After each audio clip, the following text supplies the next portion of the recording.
అదేవిధంగా ఈరోజు తన పోరాట పటిమతో మా అందరిలో కూడా కొత్త ఉత్సాహాన్ని నింపుతున్న మా అక్క శ్రీమతి సబితా ఇంద్రారెడ్డి గారు, గౌరవనీయులు పెద్దలు రాష్ట్ర హోంశాఖ మాజీ మంత్రివర్యులు అన్నగారు మొహమ్మద్ మహమూద్ అలీ గారు, మా తమ్ముడు తప్పకుండా రాజేంద్ర నగర్ నియోజకవర్గాన్ని భవిష్యత్తులో ఉజ్వలంగా అభివృద్ధి బాటలో ముందుకు తీసుకుపోయే అద్భుతమైన నాయకుడు మా తమ్ముడు పట్లోళ్ళ కార్తిక్ రెడ్డి గారు, గౌరవనీయులు మణికొండ మున్సిపాలిటీలో బీఆర్ఎస్ పార్టీ అధ్యక్షులు సోదరులు సీతారాం ధూళిపాల గారు.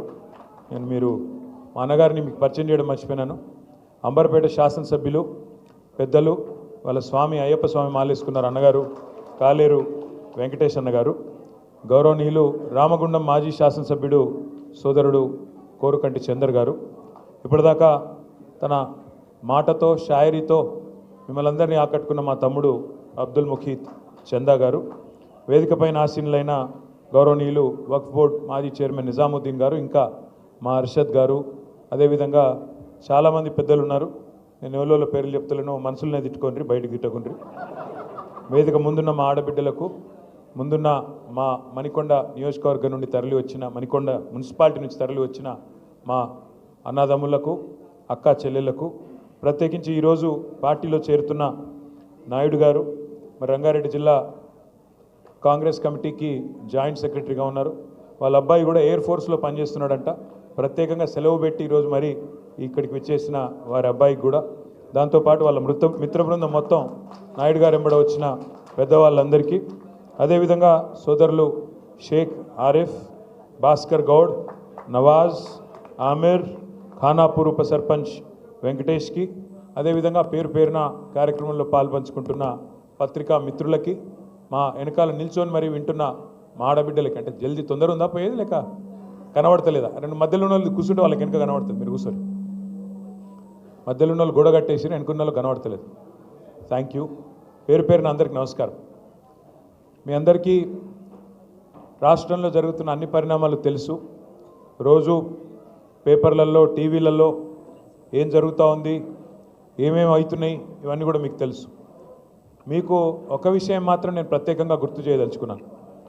తెలంగాణ రాష్ట్రం ఏర్పడ్డ నాడు సరిగ్గా 11 సంవత్సరాల కిందట హైదరాబాద్ మహానగరంలో, ముఖ్యంగా రాజేంద్ర నగర్ కానీ లేదా రంగారెడ్డి జిల్లాలోని వివిధ నియోజకవర్గాల్లో కానీ కొన్ని అనుమానాలు ఉండేది. హైదరాబాద్కి పెట్టుబడులు వస్తాయి అనేది కాదు, ఉన్నాయే పోతాయంట, హైదరాబాద్ అభివృద్ధి కుంటుపడుతుందంట, హైదరాబాద్ బ్రాండ్ ఇమేజ్ దెబ్బతినిపోతుందంట, హైదరాబాద్లో హిందువులు ముస్లింల మధ్యన అనవసర గొడవలు అవుతాయంట అని చెప్పి చాలా రకాలుగా ఆనాడు ప్రచారాలు జరుగుతూ ఉండేది. ఇప్పుడు చాలామంది మర్చిపోయినట్టు కూడా ఉన్నారు, ఎందుకంటే అవన్నీ పాత ముచ్చట్లు కాబట్టి మర్చిపోయినట్టున్నారు. కానీ కేసీఆర్ గారి నాయకత్వంలో అభివృద్ధే మన కులంగా, సంక్షేమమే మన మతంగా ఈరోజు పేదవారిని పెద్దవారిని అందరినీ కూడా బ్రహ్మాండంగా కలుపుకొని సంక్షేమ కార్యక్రమాలు అభివృద్ధి కార్యక్రమాలు అందరికీ సమపాలనలో అందే విధంగా చాలా చక్కగా 10 ఏళ్ల పాటు కేసీఆర్ గారు రాష్ట్రాన్ని పరిపాలించినారు. కాబట్టే భారతదేశంలో ఎన్నో రంగాలలో తెలంగాణ ఒక రోల్ మోడల్గా, ఒక దిక్సూచిగా, ఒక ఆదర్శవంతమైన రాష్ట్రంగా, తలసరి ఆదాయంలో కావచ్చు, విద్యుత్ వినియోగంలో కావచ్చు, పరిశ్రమల ఆకర్షణలో కావచ్చు, వ్యవసాయ విస్తరణలో కావచ్చు, పేదవాళ్ళను ఆదుకునే సంక్షేమ కార్యక్రమాలు కావచ్చు, యాదాద్రి లాంటి గుడి కట్టే విషయంలో కావచ్చు, ఏ విషయంలో అయినా డాక్టర్ బాబాసాహెబ్ అంబేద్కర్ గారి ప్రపంచంలోనే అతిపెద్ద విగ్రహం పెట్టే విషయమే కావచ్చు, లేదా ఇంటింటికి నీళ్ళు ఇచ్చే విషయమే కావచ్చు, ఏ విషయంలోనైనా బ్రహ్మాండమైన అభివృద్ధిని, బ్రహ్మాండమైన సంక్షేమాన్ని 10 ఏళ్లలో కరోనా లాంటి మహమ్మారి తరుముకొచ్చినా పేదలను కడుపులో పెట్టుకొని చూసుకుంటూ ఎక్కడా సంక్షేమం ఆగకుండా చూసుకున్నారు. కాబట్టే కేసీఆర్ గారిని మీరు రాజేంద్ర నగర్ నియోజకవర్గంలో కూడా మనస్ఫూర్తిగా ఆశీర్వదించి ఆనాటి మన అభ్యర్థిని మీరు అఖండమైన మెజారిటీతో గెలిపించారు.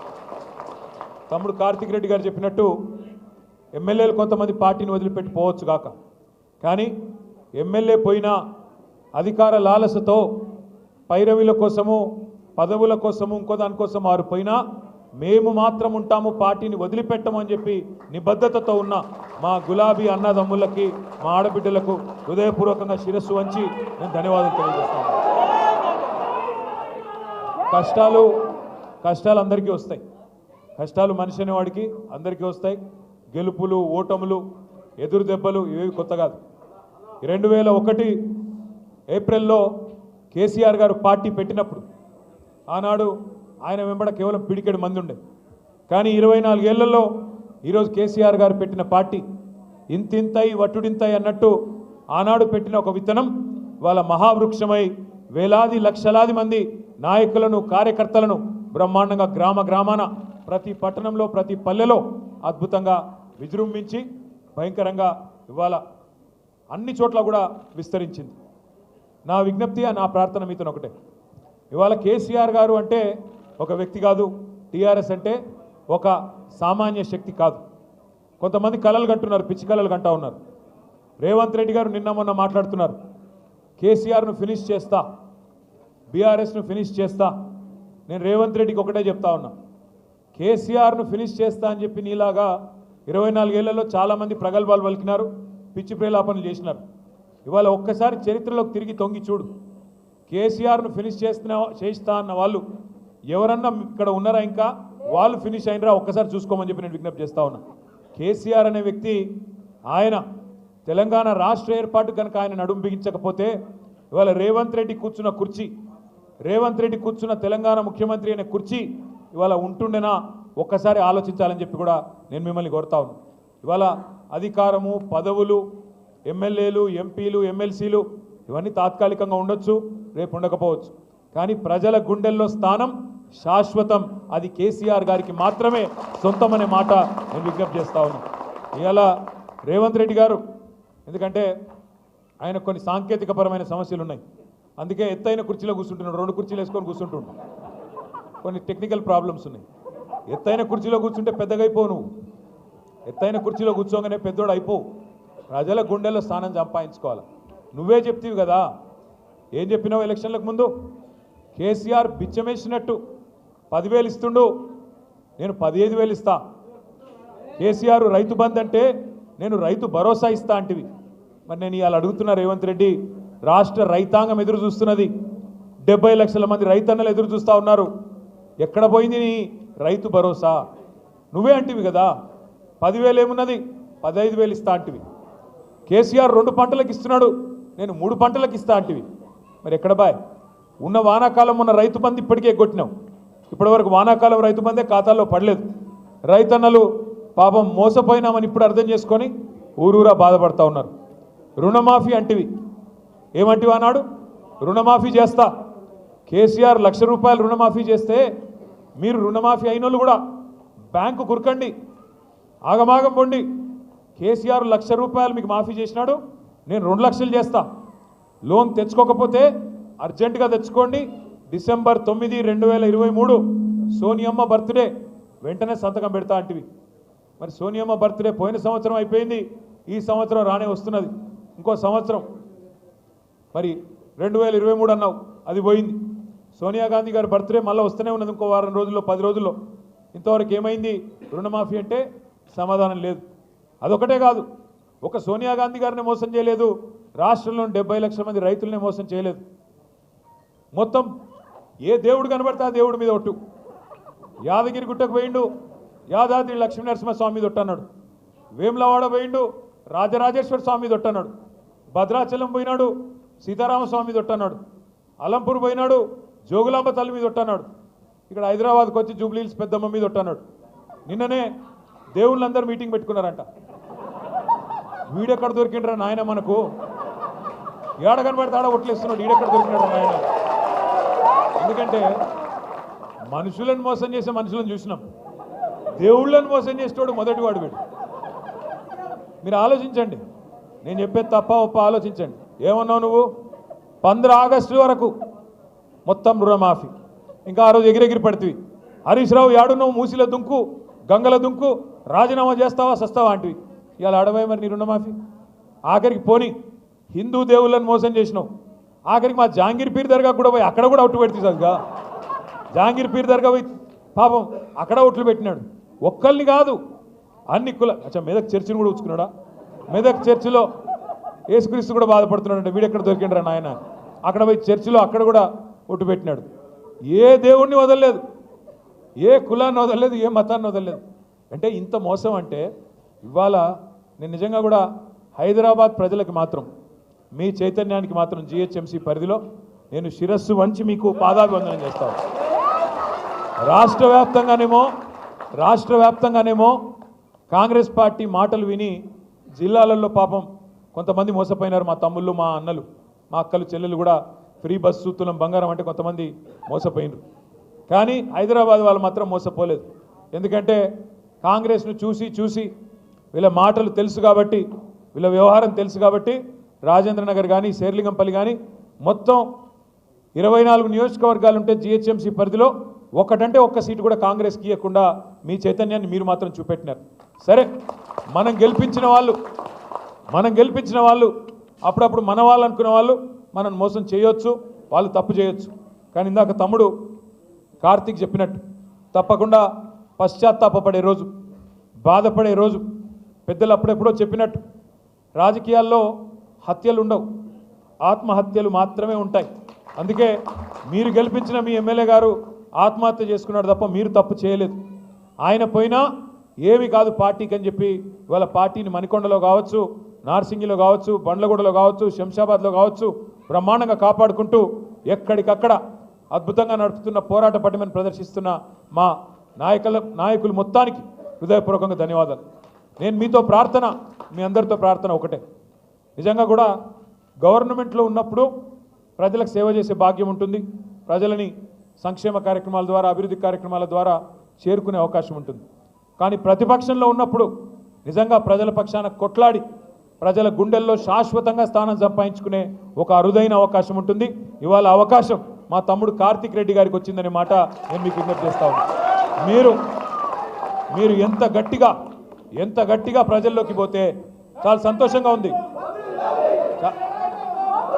చాలా సంతోషంగా ఉంది. మధ్యకాలంలో ఒక్కసారి కాదు కార్తీక్ రెడ్డి గారు నాకు ప్రత్యేకంగా ఫోన్ చేసి హైదర్ షా కోర్టులో, హైదర్గూడలో చాలామంది మనవాళ్ళు ఈ మూసీ వల్ల బాధపడుతున్న వాళ్ళు, మూసీ ప్రాజెక్ట్ అని ముఖ్యమంత్రి ఏదైతే ఢిల్లీకి మూటలు పంపేదానికి రంగం సిద్ధం చేస్తూ ఉన్నాడో దీనివల్ల బాధపడుతున్న వాళ్ళు ఉన్నారు. అంటే నేను ఒకటే అన్నాను, మన పార్టీ ఆఫీస్కి ఎప్పుడైనా రావచ్చు ఎవరైనా బాధితులు, తప్పకుండా వారికి స్వాగతం. అంటే ఒకరు కాదు, ఇద్దరు కాదు, దాదాపు 500-600 కుటుంబాలు ఇక్కడికి వచ్చి సబితక్కని, మన నాయకులని, మనందరినీ కలిసి మీరు మా దగ్గరికి రండి అంటే రాజేంద్ర నగర్ నియోజకవర్గం అంతా 2-3 డివిజన్లు తిరిగినాం. అత్తాపూర్ కానీ, హైదర్ షా కోర్టు కానీ, పక్కనే అటు బౌద్ధుపురాకు మన కారువాన్ దగ్గర ఉండే ప్రాంతం కానీ మొత్తం తిరిగినాం. కిషన్ బాగ్ కూడా వచ్చినాం. అక్కడ పోతే హిందూ లేదు, ముస్లిం లేదు, ఏమీ లేదు. బుర్కా కప్పుకున్న మా ఆడబిడ్డలు ఉన్నారు. వాళ్ళు వచ్చి అంటున్నారు, హమ్కో సబ్ పతా చల్ గయా సాబ్, మాకు ఎవడు మా దోస్తు ఎవడు దుష్మన్ అర్థమైంది, మా కష్టంలో ఎవడున్నాడో మాకు అర్థమైంది. 40-50 ఏళ్ళకేంచి ఇక్కడ ఇల్లు కట్టుకొని ఉంటున్నాం. ఇలా మమ్మలను అక్రమణదారులు అంటున్నారు, కబ్జాకోర్లని ముద్రేస్తున్నది ప్రభుత్వం. రిజిస్ట్రేషన్లు అయినాయి, ప్రభుత్వమే రిజిస్ట్రేషన్లు చేసింది, పైసలు కట్టించుకున్నది, పర్మిషన్లు ఇచ్చింది, పైసలు కట్టించుకున్నది, ట్యాక్సులు కడుతున్నాం, ప్రతి సంవత్సరం గర్పట్టి కడుతున్నాం, హౌస్ ట్యాక్స్, ప్రాపర్టీ ట్యాక్స్ కడుతున్నాం, నల్ల బిల్లు కడుతున్నాం, కరెంటు బిల్లు కడుతున్నాం, అన్ని గట్టంగా ఇవాళ మమ్మల్ని దొంగలు, కబ్జాకోరులు, ఆక్రమణదారులు అని చెప్పి బద్నాం పెడుతున్నారన్నా. ఒక్కొక్క ఇల్లు విలువ 2 కోట్లు 3 కోట్లు ఉంటుంది. ఎందుకంటే హైదరాబాద్లో 60 గజాలు 50 గజాలు ఉన్నా ఇక్కడ బంగారం లాంటి భూమి, ఇక్కడ బంగారం లాంటి మరి మట్టి, అట్లాంటిది ఇవాళ అది ఇడిచిపెట్టి అది కూలగొడతాం, నువ్వు బయలుదేరి ఎక్కడనో కేసీఆర్ గారు కట్టించి వీళ్ళకి అప్పచెప్పిన డబల్ బెడ్రూమ్ నీకు ఇస్తాం అని చెప్పి అత్త సొమ్ము అల్లుడు దానం చేసినట్టు ఇవాళ కేసీఆర్ కట్టించిన డబుల్ బెడ్రూమ్లకు పంపుతా అని చెప్పి రేవంత్ రెడ్డి చెప్తున్నాడన్నా. కోట్ల రూపాయల ఆస్తి మా పిల్లల కోసం ఉండిపోతుందేమో అనుకుంటే ఈ దుర్మార్గుడు ఇట్లా చేస్తున్నాడని చెప్పి మాకు వచ్చి బాధపడతా ఉన్నారు. మా దగ్గరకు వచ్చి ఇవాళ నాకు సబితకి ఇప్పుడే గుర్తు చేసినారు, బీజేపీ నాయకులు, కేంద్ర మంత్రి కిషన్ రెడ్డి గారు, బీజేపీ నాయకులు కూడా ఇవాళ మూసీ పక్కన పోయి పండుకుంటారంట, మూసీ కాడ పోయి వాళ్ళు కూడా పండుకుంటారంట. ముఖ్యమంత్రి సవాల్ను స్వీకరిస్తూ వాళ్ళేదో చేస్తూ ఉన్నారంట. చాలా సంతోషం. 1-2 నిమిషాలు మీకు ఈ మూసీలో జరుగుతున్న దోపిడీ గురించి కూడా చెప్పవలసిన బాధ్యత మా మీద ఉన్నది. ఎందుకంటే రాజేంద్ర నగర్ నుంచే మూసీ ప్రవహించేది కిందికి, మీ మంచిరేవుల కాంచి మొదలై కిందికి మూసీ, మళ్ళీ కిందికి అటు అంబర్పేటకు కిందికి వెళ్ళి ఇంకా మన ఉప్పల్ నియోజకవర్గం అటు కిందికి పోతుంది. ఒక 2 నిమిషాలు జాగ్రత్తగా వినండి. ముఖ్యమంత్రి గారు ఈ మధ్యన ఒక పల్లవి పదే పదే చెప్పిస్తున్నాడు. మూసి పునరుజ్జీవం అంటున్నాడు. మూసీకి పునరుజ్జీవం అంటే తిరిగి జీవం పోయడం. ఉస్కో ఫిర్సే జిందా కర్నా మూసీని తిరిగి జీవం పోస్తా అంటున్నాడు. అంటే ఏమిటిది? 60-70 ఏళ్ళకించి స్వాతంత్రం వచ్చిన నాటి నుంచి మూసీలోకి మురికి నీరు నిరాటంకంగా పోతానే ఉన్నది. ముఖ్యమంత్రి గారు ఎట్లా మాట్లాడుతున్నాడంటే అదేదో మూసీని వీళ్ళేదో బంగారంలాగా మనకు చందమామలాగా మనకు అప్పజెప్పిపోయినారు 2014లో, దాన్ని మనం అంతా మసిబూసి పాడు చేసి ఖరాబ్ చేసినాం అన్నట్టు మాట్లాడుతున్నాడు. ఒకసారి యాద్ చేసుకోండి, 2014 నాటికే మూసి మురికి కుప్పంగా మారిన మాట వాస్తవం కాదా?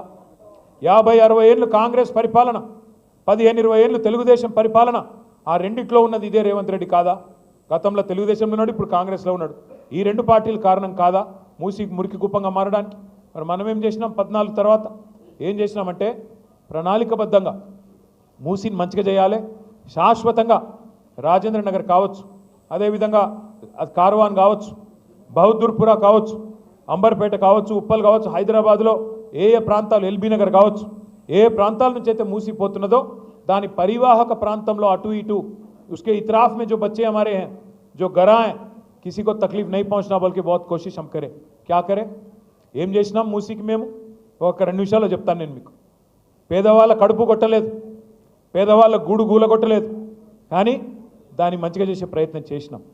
హైదరాబాద్లో మీకు ఒక చదువుకున్న వాళ్ళు సీనియర్ సిటిజన్స్ కూడా చాలామంది ఉన్నారు, విద్యావంతులు ఉన్నారు. మీకు అర్థమవుతే 10 మందికి చెప్తారు, అందుకే ఇంత వివరంగా చెప్తా ఉన్నా.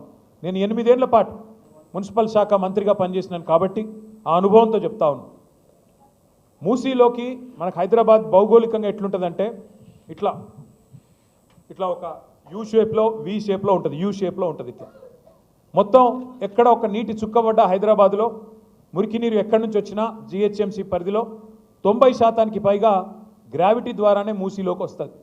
నాలాల ద్వారా, కాలువల ద్వారా, స్టామ్ వాటర్ డ్రైన్స్ అనండి, డ్రైనేజీలు అనండి, మొత్తంగా 90% పైగా మురికి నీరు లేదా వర్షపు నీరు మూసీలోకే వస్తుంది. మూసీ ఎట్లాంటి నది అంటే మీరు మంచిరేవుల కాడ ఓఆర్ఆర్ ఉంది, అదేవిధంగా మళ్ళీ కిందికి నాగోలు, ఆ కిందికి పోతే ప్రతాప సింగారం, ఎక్కడ మన మేడ్చల్ నియోజకవర్గంలోని ప్రతాప సింగారం, అక్కడ ఓఆర్ఆర్ ఉంటుంది. దీన్ని ఓఆర్ఆర్ వెస్ట్ అంటాము, దాన్ని ఓఆర్ఆర్ ఈస్ట్ అంటాము. ఇది పశ్చిమము, అది తూర్పు. ఓఆర్ఆర్ వెస్ట్ నుంచి ఈస్ట్ వరకు సరిగ్గా 57 కిలోమీటర్లు. 57 కిలోమీటర్లు. మూసీ ఎట్లాంటి నది అంటే ఓఆర్ఆర్ వెస్ట్ నుంచి ఈస్ట్ వరకు మూసీ కిందికి ప్రవహిస్తుంది. ఎంత వేగంగా నీళ్లు కిందికి పోతాయంటే ఈ 57 కిలోమీటర్ల పరిధిలోనే 84 మీటర్లు కిందికి ఉంటుంది మూసీ. అంటే నీటి చుక్క ఒకటి పడితే జర్రున జారిపోతుంది. 84 మీటర్లు, కిలోమీటర్కి 1.5 మీటర్లు కిందికి పోతూ ఉంటుంది భూమి. అదే నీరు పల్ల మెరుగు నిజం దేవుడెరుగు అంటారు కదా, అట్లా నీరు కిందికి పోతూ ఉంటుంది 84 మీటర్లు. మళ్ళీ ఒకసారి చెప్తాను, మంచిరేవుల నుండి మీకు కింద ప్రతాప సింగారం దాకా 57 కిలోమీటర్లు ఓఆర్ఆర్ వెస్ట్ నుంచి ఈస్ట్ దాకా. ఒక నీటి చుక్క పడితే లేదా ఒక మురికి నీటి చుక్క వస్తే కిందికి జర్రుమని జారిపోతుంది, 84 మీటర్లు కిందికి ఉంటుంది. అంటే నీరు ఆగదు. సో మేమేం ప్లాన్ చేసినామంటే ఆనాడు హైదరాబాద్లో ప్రతిరోజు ఇన్ని లక్షల మంది ఇండ్లు ఉన్నాయి, 25-26 లక్షల ఇండ్లు ఉన్నాయి, షాపులు ఉన్నాయి, కాలేజీలు ఉన్నాయి, వ్యాపార వాణిజ్య సముదాయాలు ఉన్నాయి. ఈ అన్నింటిలోంచి ఉత్పత్తి అయ్యే మురికి నీరు ఎంత అంటే రోజుకి 2000 MLD. 2000 MLD అంటే ఒక MLD అంటే 1 million litres per day. Million అంటే 10 లక్షలు, అంటే 2000 మిలియన్ లీటర్ల 2000 MLD అంటే 20 కోట్ల లీటర్ల మురికి నీరు.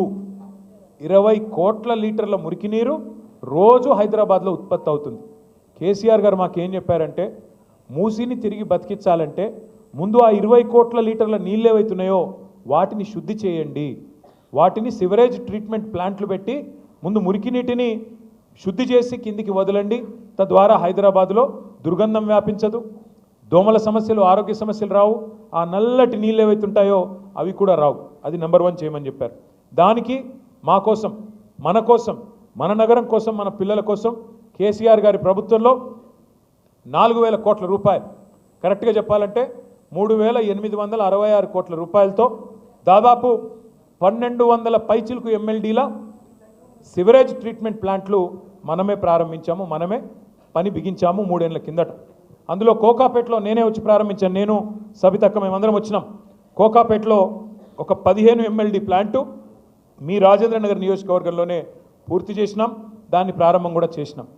అదే మాదిరిగా హైదరాబాద్లోని మిగతా 1200 MLDల ప్లాంట్లు ఇక మా కాలేరు వెంకటేష్ గారు ఇక్కడే ఉన్నారు.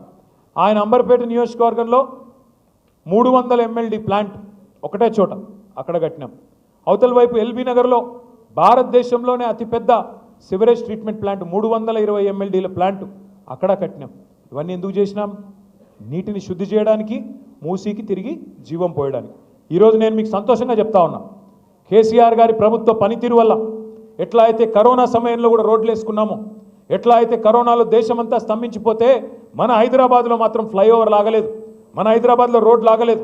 మన హైదరాబాద్లో ఎక్కడి నుంచో వచ్చిన కార్మికులను కడుపులో పెట్టుకొని వాళ్ళకి డబల్ రేట్ ఇచ్చి మీకేం కాదు మేము చూసుకుంటామని ధైర్యం చెప్పి ఎట్లా కొత్త రోడ్లు వేసుకున్నామో అదే పద్ధతుల్లో కరోనా సమయంలో కూడా మనం ఆపకుండా నిరాటంకంగా పనిచేయడం వల్ల ఇవాళ హైదరాబాద్ మొత్తం భారతదేశంలోనే మొట్టమొదటి నగరం. 100% సివరేజ్ ట్రీట్మెంట్ ఉన్న ఒకే ఒక్క నగరం హైదరాబాద్ మాత్రమే మొత్తం భారతదేశంలో. దానివల్ల 90% సమస్య పరిష్కారం అయిపోయింది మూసీది. రెండో పని ఏం చేసినాం మనం? కాళేశ్వరం ప్రాజెక్టు ద్వారా బ్రహ్మాండంగా గోదావరి నీళ్ళను మనం ఎక్కడో కింద ఉండే మేడిగడ్డ అక్కడి నుంచి తీసుకొచ్చి హైదరాబాద్ పక్కనే హైదరాబాద్ నెత్తి మీద కుండ పెట్టినట్టు కొండపోచమ్మ సాగర్ అని చెప్పి హైదరాబాద్కి 45-50 కిలోమీటర్ల దూరంలో ఇక్కడే బ్రహ్మాండంగా నీళ్లు తెచ్చి పెట్టినాం. ఏమైంది దానివల్ల? హైదరాబాద్ అనేది 535 మీటర్ల మీద ఉంటుంది సముద్ర మట్టానికి. అదే కొండపోచమ్మ సాగరు 618 మీటర్ల మీద ఉంటుంది. అంటే కొండపోచమ్మ ఇక్కడ ఉంటుంది, హైదరాబాదు ఇట్లా ఉంటుంది. 618, 535. దాని కిందికి మల్లన్న సాగర్. ఎందుకు కట్టాము ఇదంతా? ఒకవైపు వ్యవసాయానికి నీళ్లు, సాగునీరు, ఇంకోవైపు హైదరాబాద్ మహానగరానికి, పట్టణాలకు, గ్రామాలకు తాగునీరు. ఇవాళ ఆ కొండపోచమ్మ సాగర్ నుంచి గండిపేటలోకి నీళ్లు తేవడానికి, అంటే గోదావరిలోంచి కృష్ణానదికి నీళ్లు అనుసంధానం చేయడానికి ఈరోజు కాదు, 18 మే 2023 పోయిన సంవత్సరం 18 మే 2023 నాడు క్యాబినెట్లో ఆనాడు మహమూద్ అలీ గారు, నేను, అక్క అందరం ఉన్నాం. తీర్మానం పాస్ చేసినాం. 1100 కోట్ల రూపాయలతో గోదావరి నీళ్లు తెచ్చి గండిపేటలో పోస్తే ఆ గండిపేట గేట్లు ఎత్తితే చాలు, అటు ఎస్టీపీల నుంచి శుద్ధి చేసిన నీళ్ళు వస్తాయి మూసీలోకి. ఎప్పుడు కావాలంటే అప్పుడు బ్రహ్మాండంగా గండిపేట గేట్లు ఎత్తితే కిందికి ఉస్మాన్ సాగర్ నుంచి నీళ్లు, ఫ్రెష్ వాటర్ కిందికి వచ్చే విధంగా రూపకల్పన చేసినాం. ఏం జరుగుతుంది అప్పుడు? కిందికి నీళ్ళు ఇందాక నేను చెప్పినట్టు నీళ్ళు ఆగకుండా జర్రుమని జారిపోతాయి, ఎందుకంటే నీళ్లు ఆగవు మూసీలో. దానికోసం కూడా ఆలోచన చేసినాం. మూసీ మీద ఒకప్పుడు ఎప్పుడు నిజాం కట్టించిన పురాణా పూలు, నయా పూలు ఉండేది. చాదర్ఘాట్ బ్రిడ్జు, పురాణా పూలు, నయా పూలు మీ అందరికీ కూడా తెలుసు. టిప్పుకాన్ బ్రిడ్జ్ ఇవన్నీ ఉంటాయి. మన ప్రభుత్వం వచ్చిన తర్వాత కేసీఆర్ గారి నాయకత్వంలో కొత్తగా మా వెంకటేష్ గారు ఒకసారి వచ్చి మూసారంబా అక్కడ ఊకే సమస్య అవుతున్నది, మనం మంజూరు చేయాలంటే మంజూరు చేసినాము. 15 బ్రిడ్జులు, 15 బ్రిడ్జులు మంజూరు చేసినాం మూసీకి అడ్డంగా. ఆ బ్రిడ్జిల కిందనే చెక్ డ్యామ్ కూడా కట్టాలనుకున్నాం. ఏమవుతుంది దానివల్ల? మనకి ఎప్పుడు కావాలంటే అప్పుడు ఈ గోదావరి నీళ్లు తెచ్చి గండిపేట నుంచి గేట్లు ఎత్తితే మొత్తం మూసి ఎప్పటికీ జీవనదిలాగా ఉండేదానికి, ఫ్రెష్ వాటర్తో కలకలలాడుతూ ఉండేదానికి శాశ్వత పరిష్కారం చూపెట్టిందే కేసీఆర్ ప్రభుత్వం. కాకపోతే ఇక్కడ ముఖ్యమైన పాయింట్ ఒకటే, 3866 కోట్ల రూపాయలతో ఎస్టీపీల నిర్మాణం పూర్తయిపోయింది. ఇప్పుడు కేవలం రేవంత్ రెడ్డి చేయాల్సింది ఒకటే ఒక్క పని, 1100 కోట్ల రూపాయలతోని ఆ గోదావరి నీళ్ళు తీసుకొచ్చి గండిపేటలో పోస్తే చాలు. ఆయన కొత్తగా చేయాల్సింది ఏమీ లేదు. పేదవాడి కడుపు కొట్టాల్సిన అవసరం లేదు, వీళ్ళను మెడలు బట్టి నూకాల్సిన అవసరం లేదు, పట్టి బయట పారాల్సిన పని లేదు. మూసి పునరుజ్జీవం కావాలంటే కేవలం 1100 కోట్లు ఖర్చు పెడితే చాలు. కానీ ముఖ్యమంత్రి గారు ఏమంటున్నారు? 1100 కాదు, 1,50,000 కోట్లు, 1,50,000 కోట్లు అంట. దేనికయ్యా ఖర్చు ముఖ్యమంత్రి 1,50,000 కోట్లు అంటే? ఒక్కడు సమాధానం చెప్పడు. నేను ఇదే భవన్లో ఇక్కడనే ప్రెస్ మీట్ పెట్టి 1.5 అవర్ ప్రజెంటేషన్ ఇచ్చి బీఆర్ఎస్ గవర్నమెంట్ ఏం చేసింది, నువ్వేం చేస్తున్నావు, ఎందుకు 1,50,000 కోట్లతోని హైదరాబాద్ను ఆగం చేసే ప్రయత్నం చేస్తున్నావు అని అడిగితే ముఖ్యమంత్రి గారు, ఉప ముఖ్యమంత్రి గారు నా మీద ఒంటికాలతో లేచినారు. ఏమని? నీకు ఎవడు చెప్పిండు 1,50,000 కోట్లని అంటారు. నువ్వే చెప్తీవి కదా స్వామి అని వీడియో చూపెట్టి. ముఖ్యమంత్రి చెప్పినాడు, నేను చెప్పింది కాదు. ఏప్రిల్లోనేమో రేవంత్ రెడ్డి 50,000 కోట్లతోని మూసి శుద్ధి అన్నాడు. తెల్లారో మర్నాడో మే నెలలో జూపల్లి కృష్ణారావు గారు పర్యాటక శాఖ మంత్రి 50,000 కోట్లు కాదు 70,000 కోట్లతోని మూసి అన్నాడు. జూలై వచ్చింది. జూలై రాగానే మళ్ళీ ముఖ్యమంత్రి గారికి ఏమైందో తెలియదు. గోపన్పల్లిలో మనం కట్టిన బ్రిడ్జు ఆయన వచ్చి రిబ్బన్ కట్ చేసినాడు, సంతోషం. వచ్చి అక్కడ స్పీచ్ ఇస్తాడు, 150,000 కోట్లతో మూసి అభివృద్ధి అన్నాడు. ఇవాళ అదే ముఖ్యమంత్రి ఏమంటాడు, ఎవరన్నారు మీకు ఏడికెళ్ళి వచ్చింది నెంబర్ అంటాడు. అరే నువ్వే చెప్పినావు స్వామి చూడు అంటే నేను చెప్పలేదు అన్నాడు. మళ్ళీ కరెక్ట్గా 4 రోజులకి, మరీ సరిగ్గా 4 రోజులకి ముఖ్యమంత్రి గారు ఒక పుస్తకం రిలీజ్ చేసినాడు ప్రభుత్వం తరఫున, తెలంగాణ గ్రోత్ స్టోరీ అని. అందులో ఏం రాస్తుంది, 150,000 కోట్లతో మూసి అభివృద్ధి చేస్తామని రాస్తుంది. మేము అడుగుతా ఉన్నాం, మొన్నటి నుంచి నిలదీస్తూ ఉన్నాం, దేనికోసం 150,000 కోట్లు, ఎవడి కోసం? 1,100 కోట్లతో తెచ్చేస్తే మూసి పునరుజ్జీవం అయిపోద్ది కదా అంటే వాళ్ళు చెప్పే కారణాలు ఎంత వింతగా ఉన్నాయో ఒక్క నిమిషం మీకు చెప్తాను.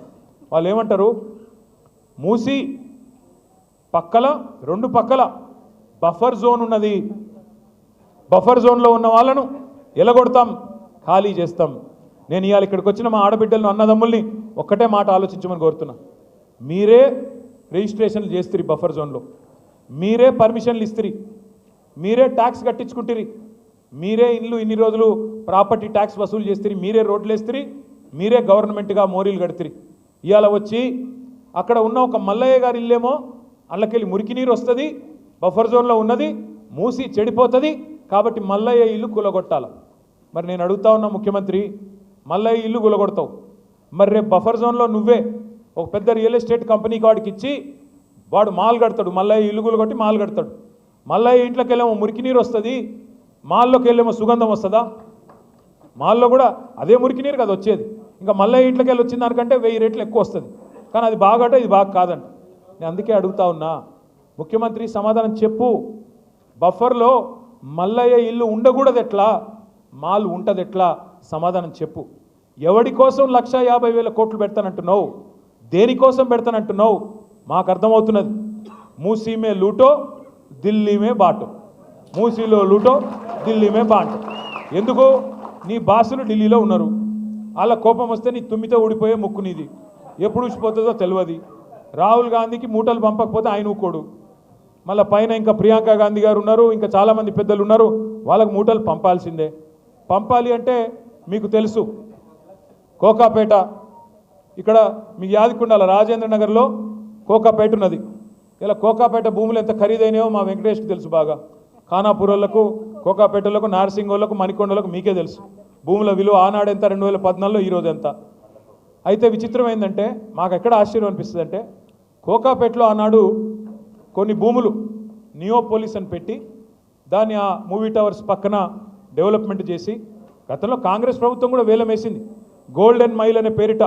అప్పుడు వాళ్ళు ఆక్షన్ పెట్టినారు రాజశేఖర రెడ్డి గారి టైంలో. మన ప్రభుత్వం వచ్చినాక పక్కన మనం కూడా రుణమాఫీ అని, సిటీ డెవలప్మెంట్ అని, ఈ ఫ్లైఓవర్లు వీటన్నిటిని కట్టనికే ఆక్షన్ పెట్టినాం, వేలం పెట్టినాం. పారదర్శకంగా వేలం పెడితే ఒక్కో ఎకరం 100 కోట్లకు పోయింది. పోతే దానికి కూడా మమ్మల్ని తిట్టినాడు ఇదే రేవంత్ రెడ్డి. అన్నాడు, ఏమన్నాడు, మీరు కేటీఆర్ అనేవాడు దోపిడిగాడు, స్కామ్ చేసిండు, ఇలా 10,000 కోట్లు నొక్కేసిండు అన్నాడు. ఓఆర్ఆర్ ఉంది కదా, మీ రాజేంద్ర నగర్ మీకు వెళ్ళి పోతుంది కదా ఓఆర్ఆర్, దాన్ని ఏం చేసినాం మనము, 30 సంవత్సరాల కోసం ఒక ప్రైవేట్ వాడికి అప్పజెప్పినాం. అప్పజెప్పి 7,400 కోట్లు వాడిస్తే రాష్ట్ర ఖజానాకి మనం దాన్ని అభివృద్ధి సంక్షేమ కార్యక్రమాలకు వాడుకున్నాం. ఆ రోజు కూడా నా మీద ఆరోపణ చేసిండు రేవంత్ రెడ్డి, 1,00,000 కోట్లు రావాలి మనకి ఓఆర్ఆర్లో, వీళ్ళు అడ్డికి పావుషేరు అమ్ముకున్నారు అన్నాడు. నేను ఇవాళ రేవంత్ రెడ్డి గారిని ఒకటే అడుగుతా ఉన్నా, అయ్యా ఆనాడు అపోజిషన్లో ఉన్నప్పుడేమో మాట్లాడుతీవి, ఓఆర్ఆర్ 1,00,000 కోట్లు రావాలా అంటివి, మళ్ళీ ఇవాళ నువ్వే మున్సిపల్ మంత్రివి, తెచ్చి చూపెట్టు. నేను వద్దన్నానా? క్యాన్సిల్ చేయి, ఓఆర్ఆర్ టెండర్ క్యాన్సిల్ చేయి, నేను తప్పు చేసిన రుజువు చేయి. నేను వద్దన్నానా? నేను తప్పు చేస్తే నువ్వు శిక్షించు, వద్దనట్లేదు. అట్లాగే నువ్వే అంటివి కదా, కోకాపేట భూముల స్కామ్లో నేనేదో డబ్బులు దొబ్బినాను, మరి నువ్వెందుకు అమ్ముతున్నావు ఇవాళ భూములు? నేను చేసిన తప్పే అయితే, నేను అందులో స్కామ్ చేసిన మాట వాస్తవమే అయితే, నువ్వు ఆ రోజు వాగిన వాగుడులో అర్థం ఉంటే ఇవాళ ఎందుకు చర్యలు లేవు? ఎందుకు నువ్వు దాని మీద ఎంక్వైరీ చేయట్లేదని అడుగుతా ఉన్నా. ఎందుకు వాటిని రద్దు చేయట్లేదు? ఆ రోజు అల్లం అనేది ఇవాళ బెల్లమైందా నీకు? నేను అడుగుతా ఉన్నా. మీరు దయచేసి ఆలోచించండి. ఎవడి కోసం మూసి అంటే ఇక దీనికి మళ్ళీ అందమైన కవరు, మనం గట్టిగా మాట్లాడి మూసి ఎందుకే నీకు ఢిల్లీలో మూటలు వంచనీక పునరుజ్జీవం చేయాలంటే కేవలం 1100 కోట్లు సరిపోతుంది కానీ గట్టిగా అడిగితే ఈ మధ్యన కొత్త పల్లె అందుకున్నాడు. బాపు ఘాట్లనట ఈయన పోయి భారతదేశంలో కాదు ప్రపంచంలో అతిపెద్దదైన మహాత్మా గాంధీ విగ్రహం పెడతారంట. ఈయన ఎవరు? రేవంత్ రెడ్డి. రేవంత్ రెడ్డి గారు మహాత్మా గాంధీ విగ్రహం పెడతాను అనగానే మహాత్మా గాంధీ గారి మన్మడు తుషార్ గాంధీ గారు స్పందించారు. మహాత్మా గాంధీకి ఇవన్నీ ఇష్టం ఉండవురా ఆయన చాలా మంచోడు, ఆయన ఎన్నడూ ఆయన విగ్రహాలు ప్రపంచంలో పెద్ద విగ్రహాలు 1000 కోట్ల విగ్రహాలు పెట్టాలని నేను కోరుకోలేదు, వాటిని పేదవాళ్ళ కోసం వాడు స్వామి, నువ్వు పెట్టుకోని ఆయన చెప్పినాడు. కానీ మహాత్మా గాంధీ గారు తప్పకుండా ఎక్కడున్నారో కానీ ఆయన ఆక్రోషిస్తూ ఉండింటాడు. ఎందుకంటే రేవంత్ రెడ్డి గారు గాడ్సే శిష్యుడు, ఆయన నాథురామ్ గాడ్సే ఆర్ఎస్ఎస్ వాడు, ఆర్ఎస్ఎస్ గాడ్సే గారి శిష్యుడు ఈయన. ఈ వ్యక్తి పేరేమి? రేవంత్ రెడ్డి. ఇవాళ ఎట్లున్నదంటే గాంధీ విగ్రహాన్ని గాడ్సే పెడతానంటే ఒప్పుకుంటామా సార్? నాకు అర్థం కాదు. మనం గాడ్సే లాంటి వాడు, గాడ్సేకి వారసుడు ఈయన వచ్చేట గాంధీ గారి విగ్రహం పెడతాడంట, అది కూడా బాపు ఘాట్లో. రేవంత్ రెడ్డి గారికి నేను ఒకటే చెప్తా ఉన్నా, నువ్వు గాంధీ విగ్రహాన్ని అడ్డం పెట్టుకొని మూసీ ప్రాజెక్టు అని దానికి కలరింగ్ ఇచ్చి మళ్ళీ దానిలో కూడా రేట్లు పెంచి దానిలో కూడా డబ్బులు దొప్పుకుంటానంటే ఇది సమంజసం కాదు. మహాత్మా గాంధీని అడ్డం పెట్టుకొని శిఖండిలాగా నువ్వు వెనకాల ఉండి రాజకీయం చేస్తానంటే మంచిది కాదు. తప్పకుండా ప్రజలకు వాస్తవాలు తెలుస్తూ ఉన్నాయి. మూసీ విషయంలో జరుగుతున్న దోపిడీ, పేదవాళ్లకు ఇబ్బందులు పెట్టే అంశంలో ఈ రాష్ట్రంలో ఒకసారి చూడండి ఏం జరుగుతూ ఉంది. మూసీలో దోపిడీ, మూసీకేమో 1,50,000 కోట్లు ఉన్నాయంట ముఖ్యమంత్రి కాడ, కానీ ఆడబిడ్డలకి తులం బంగారం ఈయనకి పైసలు లేవు, ముసలోళ్ళకి 4,000 రూపాయలు పెన్షన్ అన్నావు దానికి పైసలు లేవు, రాష్ట్రంలో రైతు బంధుకు పైసలు లేవు, రాష్ట్రంలో రుణమాఫీకి డబ్బులు లేవు, హోంగార్డులకు జీతాలు ఇవ్వడానికే టైం లేవు, బతుకమ్మ చీరలకు పైసలు లేవు, అదేవిధంగా రంజాన్ తోఫాకు పైసలు లేవు, క్రిస్మస్ గిఫ్ట్కు పైసలు లేవు. కానీ మూసీకి మాత్రం 1,50,000 కోట్లు మాత్రం ఉన్నాయి. 1,100 కోట్లతో అయిపోయే మూసీలోనేమో 1,50,000 కోట్లు పోయాలి. మేము కాళేశ్వరం కట్టినప్పుడు ఇదే ముఖ్యమంత్రి ఏమన్నాడు? కాళేశ్వరంతోన ఒక పంటకి 45 లక్షల ఎకరాలకు నీళ్ళు ఇవ్వచ్చు, 2 పంటలు చూసుకుంటే 90 లక్షల ఎకరాలకు నీళ్ళు ఇవ్వచ్చు. మరి నేను అడుగుతున్నా ముఖ్యమంత్రి గారిని, మూసీతోని మురిసే రైతులు ఎంతమంది? మూసీతోని సాగులోకి వచ్చే ఎకరాలెన్ని? ఎన్ని లక్షల ఎకరాలకు నీళ్ళు వస్తాయి చెప్తావా? మూసీతోని వచ్చే పరిశ్రమలెన్ని? మూసీతోని వచ్చే ఐటీ కంపెనీలన్నీ? మూసీతో నువ్వు చేసే రియల్ ఎస్టేట్ వెనకాల ఎవరి లాభం ఉన్నది? ఈ ఢిల్లీకి మోసే మూటల వెనుక ఎవరి ప్రయోజనాలు ఉన్నాయి చెప్పాలని చెప్పి నేను కోరుతా ఉన్నాను. వాళ్ళ సంతోషం, బీజేపీ పార్టీ నాయకులు కూడా గొంతిప్పుతూ ఉన్నారు, వాళ్ళు కూడా మాట్లాడుతున్నారు, మూసీ పక్కనే పండుకుంటామంటున్నారు. వాళ్ళకు కూడా నేను విజ్ఞప్తి చేస్తూ ఉన్నాను, మాట్లాడండి, గట్టిగా అడగండి. 1,50,000 కోట్లు ఎవరు అబ్బసొత్తు అని చెప్పి ఖర్చు పెడుతున్నాడు ముఖ్యమంత్రి, అడగమని చెప్పి నిలదీయమని చెప్పి వారిని కూడా అడుగుతా ఉన్నా. కానీ అడగడంతోనే ఆగిపోకండి. ముఖ్యమంత్రి గారు దోపిడీ చేస్తున్నాడని ప్రధానమంత్రి మాట్లాడతాడు, ముఖ్యమంత్రి గారు దోపిడీ చేస్తున్నాడని ప్రధానమంత్రి గారు మాట్లాడుతున్నారు. నిన్న మొన్న నేను మహారాష్ట్రలో చూసిన ప్రధానమంత్రి చెప్తున్నాడు, అక్కడ తెలంగాణ ఆజ్ కాంగ్రెస్ కి షాహీ పరివార్ కే లియే ఏటీఎం బన్ గయా, తెలంగాణ ఏటీఎం అయిపోయింది కాంగ్రెస్ పార్టీకి అని ప్రధానమంత్రి నరేంద్ర మోడీ గారు మాట్లాడుతున్నారు. ప్రధానమంత్రి గారిని అడుగుతా ఉన్నా, తెలంగాణ ఏటీఎం అయిపోతే మరి మీరేం చేస్తున్నారు స్వామి? మీరెందుకు కాంగ్రెస్ దోపిడీని ప్రశ్నిస్తలేరు? అమృత్ స్కామ్లో అమృతం రేవంత్ రెడ్డి గారి బావమరిదికి అర్హత లేని కంపెనీకి 1,137 కోట్ల రూపాయల టెండర్ ఇస్తే మేము పోయి షికాయత్ చేస్తే ఢిల్లీలో దాని మీద సమాధానం రాదు. 1,50,000 కోట్ల దోపిడీ మూసీలో జరుగుతోంది. డిపిఆర్ లేకుండానే ఇండ్లు గులగొడుతున్నాడు, డిపిఆర్ లేకుండానే 1,50,000 కోట్లని మాట్లాడుతున్నాడు. ఇది దోపిడీ కాదా, డే లైట్ రాబరీ కాదా అని మేము అడిగితే సమాధానం రాదు. అదే మాదిరిగా ఆర్ఆర్ ట్యాక్స్, ఇది కూడా నేను అంట్లా, ప్రధానమంత్రి గారే అన్నారు మొదలు. RRR అని ఆ మధ్యన సినిమా వచ్చింది, నాటు పాటున్న దానిలో యాదుకుందా? అట్లాగా ఈయన కూడా నాటు కొట్టుడు కొడుతున్నాడు. ఆ RRR కలెక్షన్ కంటే ఈయన ఆర్ఆర్ కలెక్షన్ ఎక్కువైపోయింది అని ప్రధానమంత్రి గారు స్వయంగా చెప్పినారు. చెప్పిన తర్వాత ఈ రోజు వరకు కూడా యాక్షన్ లేదు, వీళ్ళ దోపిడీ మీద చర్యలు లేవు. చర్యలు లేకపోగా మణికొండలో ఎట్లయితే కాంగ్రెస్ బీజేపీ అలైబలై చేసుకొని చైర్మన్ వైస్ చైర్మన్ ఒక నరేందర్, వైస్ చైర్మన్ ఇంకో Narender, chairman Congress Narender, vice chairman BJP Narender, వాళ్ళట బయటకు వచ్చి సిగ్గులేదు, బీజేపీ బీఆర్ఎస్ ఒకటే అని మాట్లాడతారు, బయటకు వచ్చి బీజేపీ బీ టీం బీఆర్ఎస్ అని ఒకటి మాట్లాడతాడు. నేను అడుగుతున్నా, మణికొండలో ఎవరు కలిసి కాపురం చేస్తూ ఉన్నారు? మక్తల్లో ఎవడు కలిసి కాపురం చేస్తున్నాడు? భువనగిరిలో ఎవడు కలిసి కాపురం చేస్తున్నాడు? మున్సిపాలిటీలో ఒకడు చైర్మన్, ఇంకోడు వైస్ చైర్మన్. ఒక్కడు చూపెడతావా? మొత్తం తెలంగాణలో బీజేపీ ఉన్ను టీఆర్ఎస్ కలిసి అధికారం పంచుకున్నది ఒక్కటన్నా చూపెడతావా? ఎక్కడా లేదు. కానీ ఇవాళ ఇష్టం వచ్చినట్టు మాట్లాడుతూ ఉంటారు.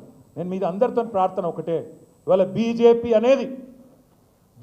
అనే పార్టీ కాంగ్రెస్కు రక్షణ కవచంలాగా మారింది. ఇవాళ కేంద్ర సహాయ మంత్రి ఉన్నాడు ఒక ఆయన, బండి సంజయ్ కుమార్ గారు. ఆయన కేంద్ర సహాయ మంత్రి కాదు, రేవంత్ రెడ్డి సహాయ మంత్రి. రేవంత్ రెడ్డికి ఎప్పుడు కష్టం వచ్చినా ముందు ఆయన మీద రెప్ప వాలకుండా, కష్టం వచ్చినా వెంటనే రక్షణ కవచంలాగా సహాయ మంత్రి కాపాడుకుంటా ఉన్నాడు. మేము రేవంత్ రెడ్డిని తిరిగితే, రేవంత్ రెడ్డి మీద విమర్శ చేస్తే బీజేపీలకు రోషం వస్తున్నది. రఘునందన్ రావు, విశ్వేశ్వర్ రెడ్డి మీ ఎంపీ పుణ్యాత్ముడు, తర్వాత ఈయన ఇంకొక ఆయన పేరేదో ఉండే, కాదు అరవింద్. ఈ నలుగురు ఇవాళ రేవంత్ రెడ్డికి రక్షణ కవచం. నలుగురు బీజేపీ ఎంపీలు. మీరు ఆలోచించండి, వాళ్ళు రేవంత్ రెడ్డి పార్టీలు ఉన్నారా లేక బీజేపీలో ఉన్నారా? అప్పుడప్పుడు సరే మనకు కూడా కన్ఫ్యూజన్ ఉందనుకోండి, రేవంత్ రెడ్డి గారు కాంగ్రెస్లో ఉన్నాడా బీజేపీలో ఉన్నాడా అని మనకు కూడా కన్ఫ్యూజన్ ఉంది. ఎందుకంటే మీరు చూడండి జాగ్రత్తగా, పైన రాహుల్ గాంధీ పాపం ఆయన అమాయకుడు, ఆయనకేం తెలియదు, ఏం రాసిస్తే చదువుతాడు ఆయన పాపం. ఆయన లీడర్ కాదు, రీడర్. ఎక్కడ పోయి ఏ పేపర్ మీద ఏది రాస్తే తెల్ల పేపర్ పట్టుకొని బడబడ చదివేసి వెళ్ళిపోతాడు. ఆయన పోతాడు. నిన్న మాట్లాడుతున్నాడు మహారాష్ట్రలో రాహుల్ గాంధీ. ఏమంటున్నాడు? బొంబాయిలో అదానికి మొత్తం 1,00,000 కోట్ల విలువ చేసే ధారావి భూమి దారాదత్తం చేస్తున్నది బీజేపీ అని అక్కడ అదానిని వ్యతిరేకిస్తూ రాహుల్ గాంధీ మాట్లాడతాడు. మరి ఇక్కడేం జరుగుతున్నది? అదే అదాని మంచోడు, చాలా మంచిటివాడు, ఆయన మించిన ఉత్తముడు లేడు, అద్భుతమైన మనిషి అని చెప్పి రేవంత్ రెడ్డి గారు రోజు ఆయనతో రాసుకొని పుసుకొని తిరుగుతూ ఉన్నారు. నేను ఊరికేనే అనడం లేదు, ఏదో కావాలని విమర్శలు చేయడం కాదు. ఇవాళ బీజేపీ రక్షణ కవచంలాగా మారింది కాంగ్రెస్కు. ఇద్దరు కలిసి మన మీద పగబట్టిండ్రు అనే మాట నేను ఉత్తగానే అంటలేను. పొంగులేటి శ్రీనివాసరెడ్డి గారు అని ఒక మంత్రి ఉన్నాడు, బాంబుల శాఖ మంత్రి. ఆయన అమావాస్య కొన్నాడు బాంబులు. కార్తీక పౌర్ణం కూడా వెళ్ళలేదు, ఇంకా దీపావళి పోయింది, కార్తీక పౌర్ణం పోయింది, కానీ ఆ బాంబులు పెళ్తనే లేవు, తుస్సు బాంబులని. అయితే ఆయన తుస్సు బాంబుల మంత్రి గారు, ఆయన ఇంటి మీద ఈడీ రైడ్ అవుతుంది, బాంబుల శాఖ మంత్రి మీద. ఇప్పటికీ 45 రోజులైంది. 45 రోజులైంది ఈడీ రైడ్ అయ్యి. అదే ఈడీ కవిత గారింటి మీదకి పోతే, అదే ఈడీ ఇంకొకరి ఇంటి మీదకి పోతే నిమిషం వస్తాయి వార్తలు బయటికి. ఇంత దొరికింది, అంత దొరికింది, బంగారం పెన్ను దొరికింది, సిల్వర్ పిన్ను దొరికింది, ఇవన్నీ వస్తాయి. మరి పొంగులేటి శ్రీనివాసరెడ్డి ఇంట్లోకేమో 2 కౌంటింగ్ మెషిన్లు పంపితేవి కదా, నోట్ల కట్టలు ఉన్నాయని చెప్పినారు. 2 కౌంటింగ్ మెషిన్లు పంపినారు. 45 రోజులైన తర్వాత అక్కడ ఇక్కడ కాంగ్రెస్ వాడు మాట్లాడాడు, ఈడీ వాడు మాట్లాడాడు, బీజేపీ వాడు మాట్లాడాడు. శ్మశాన నిశ్శబ్దం. ఎవరో చచ్చిపోయిన తర్వాత ఉంటే చూడండి కొద్దిసేపు, అట్లాగా ఎవడు మాట్లాడాడు. కుయ్యి లేదు, కయ్యి లేదు, సడి లేదు, సప్పుడు లేదు. ఏమిరా నాయన అంటే లేదు హోగా డీల్ హోగా నై బాత్ కరింగ్. ఇదే అంటున్నా నేను. ఎవరితో ఉన్నాడు కొద్దిగా మనం కూడా ఆలోచించి అవగాహనతో ఉండాలి తప్ప ప్రతిదానికి ఆగమాగం అయిపోకూడదు. నేను దయచేసి మిమ్మల్ని కోరేది ఒకటి, పదవులు మాకు కొత్త కాదు. 10 ఏళ్ళు మీ దయతో, 10 ఏళ్ళు మీ ప్రేమతో మీ మనసు గెలుచుకునే అవకాశం వచ్చింది, మీకు సేవ చేసే అవకాశం వచ్చింది. మాకు పదవులేం కొత్త కాదు. మళ్ళీ మీరు గెలిపిస్తే కేసీఆర్ గారు ముఖ్యమంత్రి అవుతారు. మీ దయ ఉంటే మళ్ళీ మేమందరం గెలిచి ప్రభుత్వంలో ఉంటాం. మాకు కొత్త కాదు, పదవులేం కొత్త కాదు, సేవ చేయడం కొత్త కాదు, కొట్లాట అంతకంటే కొత్త కాదు, అరెస్టులు కావడం అంతకంటే కొత్త కాదు. ఉద్యమంలో అరెస్టుకు పోయాము, జైల్లోకి పోయాము. ఇదే కాంగ్రెస్ వాళ్ళు ఆనాడు అప్పుడు కూడా దొక్కిండ్రు, అప్పుడు కూడా ఇబ్బంది పెట్టిండ్రు. అయ్యేం కొత్త కాదు. కానీ నేను దయచేసి మిమ్మల్ని కొడతా ఉన్నాను. ఇవాళ మేము కంటగింపుగా మారినాం రేవంత్ రెడ్డికి. సబితక్కతో మాతో ఏంది పంచాయతీ? ఆయనకి మాకేమైనా గెట్టు పంచాయతీ ఉందా? ఆయనకు మాకు? నేనేమైనా కొడంగల్లో భూములు కొనడానికి పోతే వాళ్ళ అన్న తిరుపతి రెడ్డితో నాకేమైనా తగాదా ఉందా? ఏమిలే, నాకేమైనా కొడంగల్లో భూమి లేదు, ఏమి లేదు. కానీ ఎక్కడొస్తుంది పంచాయతీ? కొడంగల్లో నువ్వు పేదవాళ్ళ భూములు ఎందుకు గుంజుకుంటున్నావు? అక్కడ గిరిజనుల మీద ఎందుకు దౌర్జన్యం చేస్తున్నావు? అక్కడ ఎందుకు 60-70 లక్షల ఎకరం విలువ చేసే భూమిని 10 లక్షలకు గుంజుకుంటున్నావు? ఇక్కడ ఫార్మాసిటీ రద్దెందుకు అంటున్నావు? అక్కడ ఫార్మాసి విలేజ్ ముద్దెందుకు అంటున్నావు అని మేము అడిగితే ఆయన కోపం వస్తున్నది. మూసీలో 1100 కోట్లతో అయిపోయేదానికి 1,50,000 కోట్లు ఎందుకు ఖర్చు పెడుతున్నావు అంటే కోపం వస్తున్నది. రైతు బంధు ఎగ్గొడుతున్నావు, దీనికి పైసలు లేవు. స్కూటీలు ఇస్తా అన్నావు, దానికి పైసలు లేవు. తులం బంగారానికి పైసలు లేవు, దేనికి పైసలు లేవు. అక్కడ మాత్రం మూసీలో 1,50,000 కోట్లు ఎవడి కోసం పోస్తున్నావు అంటే కోపం వస్తున్నది. అర్హత లేని బావమరిది కంపెనీకి 1,100 కోట్ల రూపాయలు ఎట్లిచ్చినావు, ఎవడు అప్పసొమ్మని ఇచ్చినావు అంటే కోపం వస్తున్నది. పొంగులేటి శ్రీనివాసరెడ్డి గారు బాంబుల శాఖ మంత్రి, ఆయన ఇంటి మీద ఈడీ రైడ్ అయింది, ఎందుకు ఏం దొరికిందో చెప్తలేరు అంటే కోపం వస్తున్నది. ఆ కోపమంతా మమ్మల్ని ఏదో కేసులు పెట్టి గొంతు నొక్కి లోపల వారేస్తే మాట్లాడేటోడు ఉండడు అని అనుకుంటా ఉన్నారు. కానీ నాకైతే ఇవాళ మీ మణికొండ వాళ్ళని చూసిన తర్వాత అనిపిస్తున్నది, మేము జైల్లోకి పోతే ఒక్క మణికొండ నుంచే నాకు తెలిసినంత వరకు 10,000 మంది తయారవుతారు, తప్పకుండా రేవంత్ రెడ్డి భరతం పడతారు. కూర్చున్న కాడ నిలదీసే శక్తులు, నిలదీసే కేసీఆర్లు, నిలదీసే మా సబితక్కలు ఎంతోమంది ఉన్నారు. మాకు ఆ భయం లేదు. మేము మిమ్మల్ని కోరేది ఒకటి, ఇంకా పోరాటం అయిపోలేదు, ఇప్పుడే ప్రారంభమైంది. 4 ఏళ్ళు ఉన్నది ఈ దౌర్జన్యం, ఈ రౌడీ రాజ్యం. వీళ్ళని తట్టుకోవాలా, నిలబడాలా, ప్రజలను అప్రమత్తం చేస్తూనే ఉండాలా. అడగాల మీ ఎమ్మెల్యే గారిని అడగాల, మణికొండకు వస్తే ఎందుకోసం పోయినవయ్యా అని అడగాల, ఏం తెచ్చినావు అని అడగాల, ఏమిటి కోసం పోయినావు, బీఆర్ఎస్ పార్టీ చేసిన దానికంటే ఈయన ఏం ఎక్కువ చేస్తాడు, దేనికోసం పోయినావు అని అడగాల. వ్యక్తిగత స్వార్థం కోసం పోయినావా, ఏమన్నా భూముల పంచాయతీలు సాల్వ్ చేసుకోవడానికి పోయినావా, ఆ రియల్ ఎస్టేట్ సామ్రాజ్యంలో నీకు కూడా వాళ్ళు ఇసిరే ఎంగిలి మెతుకుల కోసం పోయినావా, దేనికి కోసం పోయినావా అనే మాట స్పష్టంగా అడగాలి. ఒకవేళ అభివృద్ధి కోసం పోయినా అంటే శేర్లింగంపల్లి ఎమ్మెల్యే అదే చెప్తా ఉన్నాడు, అభివృద్ధి కోసం పోయినా అంటున్నాడు. మాకు కొన్ని విచిత్రం అనిపిస్తాయి. ఇదే శేర్లింగంపల్లి ఎమ్మెల్యే గారు ఎన్నికలకు ముందు ఒక పాంప్లెట్ వేసినాడు, 9,500 కోట్ల రూపాయలతో అభివృద్ధి టీఆర్ఎస్ హయాంలో జరిగింది అన్నాడు. మరి నేను ఎమ్మెల్యే గారిని అడుగుతా ఉన్నా, మీ ప్రకాష్ గౌడ్ను కూడా అడుగుతున్నా, 9,500 కోట్ల రూపాయలతో శేర్లింగంపల్లి అభివృద్ధి కేసీఆర్ చేస్తే మరి రేవంత్ రెడ్డి నాయకత్వంలో పోయినావు కదా, నువ్వు గెలిచి ఇక్కడ గెలిచి అక్కడ పోయినావు కదా, మరి అంతకంటే ఒక కనీసం 1000 కోట్లు ఎక్కువ తేవాలి కదా నువ్వు. 9,500 కేసీఆర్ ఇస్తే 10,500 కోట్లన్నా రేవంత్ రెడ్డి ఇస్తేనే కదా నువ్వు అభివృద్ధి కోసం పోయినట్టు. రాజేంద్ర నగర్ ఎమ్మెల్యే కూడా అదే దానికి లోబడి ఉండాలి కదా. ఏవి కాదట. ఇంకా విచిత్రం, ఆ ఖార్గే గారు ఉన్నారు, కాంగ్రెస్ పార్టీ అధ్యక్షుడు. ఆయన నిన్న మొన్న మహారాష్ట్రలో గొప్ప ఉపన్యాసం ఇచ్చినాడు, మహానుభావుడు. బీజేపీ పార్టీ మేకలు కొన్నట్టు కొంటున్నది ఎమ్మెల్యేలను అని చెప్పి మహారాష్ట్రలో తిడుతున్నాడు బీజేపీని.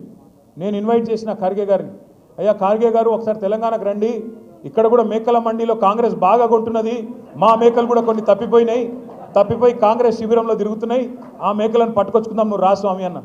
ఇలా నేను అడుగుతున్న ప్రకాష్ గౌడ్ని, గాంధీని, యాదయ్య గారిని, ఇంకా మిగతా 10 మంది ఎమ్మెల్యేలు ఎవరైతే పోయినారో దమ్ముందా మీడియా ముందుకు వచ్చి నాలాగా నిలబడి ఏ పార్టీలో ఉన్నావో చెప్పే దమ్ముందా అని అడుగుతున్నా నేను ఈరోజు.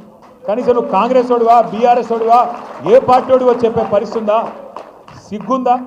ఎందుకు ఇంత భయం? పదవులను గబ్బిలాలు కదా చూరు పట్టుకొని వెళ్ళాడినట్టు పదవులు పట్టుకొని వాటి కోసం ఈ పార్టీలో ఉండి ఆ పార్టీ అని చెప్తావా?